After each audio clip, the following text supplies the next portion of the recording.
നമസ്കാരം. നമ്മുടെ ഈ ടൂറിസ്റ്റ് കോൺടാക്ട് ഗാരേജ് വാഹനങ്ങൾ, അതുപോലെ മോട്ടോർ കേബ് വാഹനങ്ങൾ ചെക്ക് പോസ്റ്റ് കടന്നു പോകുമ്പോൾ ഈ പെർമിറ്റിന്റെ കുറഞ്ഞ പൈസ, അതായത് 105 രൂപ കുറഞ്ഞു എന്ന് പറഞ്ഞിട്ട് ബ്ലാക്ക് ലിസ്റ്റിൽ ഉൾപ്പെടുത്തുന്ന കാര്യമുണ്ടല്ലോ.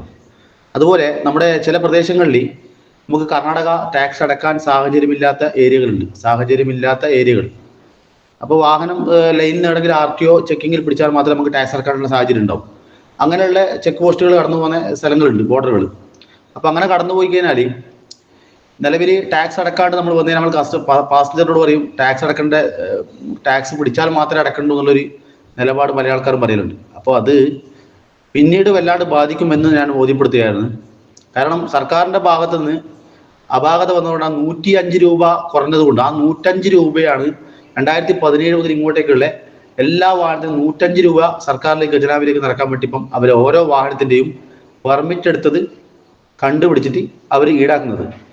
അതുപോലെ അന്യ സംസ്ഥാനങ്ങൾക്ക് പോയ വാഹനം ടാക്സ് അടക്കാൻ നമുക്ക് സാഹചര്യമില്ല, ഉദ്യോഗസ്ഥരെ കണ്ടിട്ടില്ല എങ്കിൽ അടക്കാണ്ട് വന്നു കഴിഞ്ഞാൽ നമ്മൾ എന്ത് ചെയ്യും? പാസഞ്ചറിനോട്, നമ്മുടെ വാഹനത്തിൽ വന്ന പാസഞ്ചേഴ്സിനോട് ടാക്സ് അടക്കേണ്ട സാഹചര്യം ഉണ്ടായിട്ടില്ല, അതുകൊണ്ട് അത് വേണ്ടാന്ന് പറഞ്ഞ് ഒഴിവാക്കേണ്ട സാഹചര്യം ഉണ്ടാകാൻ പാടില്ല.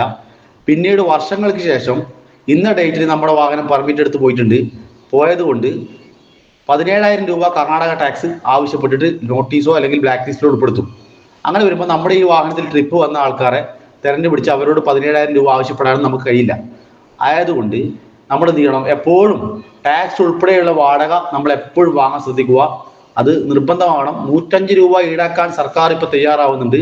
അതുപോലെ അന്യ സംസ്ഥാനത്ത് പോയി വരുന്ന വാഹനങ്ങൾക്ക് കർണാടകത്തിലായാലും അവിടുത്തെ സർക്കാരിൻ്റെ 17,000 രൂപ പെർമിറ്റ് എടുത്ത വാഹനങ്ങൾ, പരിവാഹനിൽ പെർമിറ്റ് എടുത്ത വാഹനങ്ങൾക്ക് 17,000 രൂപ അല്ലെ 16 സംതിങ്ങുള്ള ടാക്സും പിന്നീട് നമ്മുടെ വാഹനത്തിന് ഒരു ബ്ലാക്ക് ലിസ്റ്റിലേക്ക് ഏർപ്പെടാക്കാൻ സാധ്യതയുണ്ട് എന്നുള്ള ബോധം വെച്ചുകൊണ്ട് ട്രിപ്പുകൾ പോകുമ്പോൾ തീർച്ചയായിട്ടും ടാക്സ് ഉൾപ്പെടെയുള്ള വാടക മേടിക്കാൻ ശ്രമിക്കുക. പല ആൾക്കാരും നമ്മളറിയാതെ അല്ലെങ്കിൽ അറിവില്ലായ്മ കൊണ്ട് പാസഞ്ചേഴ്സിനോട് പറയും ടാക്സ് പിടിച്ചാൽ മാത്രമേ അടക്കണ്ടു പറയും. അന്യ സംസ്ഥാനത്ത് ടാക്സ് പിടിച്ചാൽ മാത്രമേ അടക്കണ്ടു.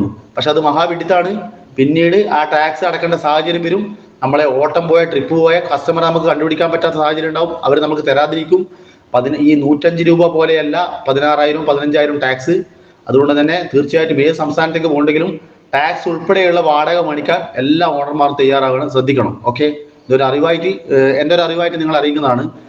കൂടാതെ ക്ഷേമനിധി അടക്കാൻ സാഹചര്യമില്ല എന്ന് കരുതിയിട്ട്, അതായത് ക്ഷേമനിധി അടക്കാണ്ട് ടാക്സ് അടക്കാൻ പറ്റുന്നുണ്ടെന്നുള്ള സാഹചര്യം കണ്ടുകൊണ്ട് ക്ഷേമനിധി അടക്കാൻ ടാക്സ് അടച്ചു കഴിഞ്ഞാൽ പിന്നീട് ക്ഷേമനിധി അടക്കുമ്പോൾ അതിൻ്റെ പലിശ അടക്കം ക്ഷേമനിധി വലിയൊരു തുകയായിട്ട് മാറുന്നുണ്ട്.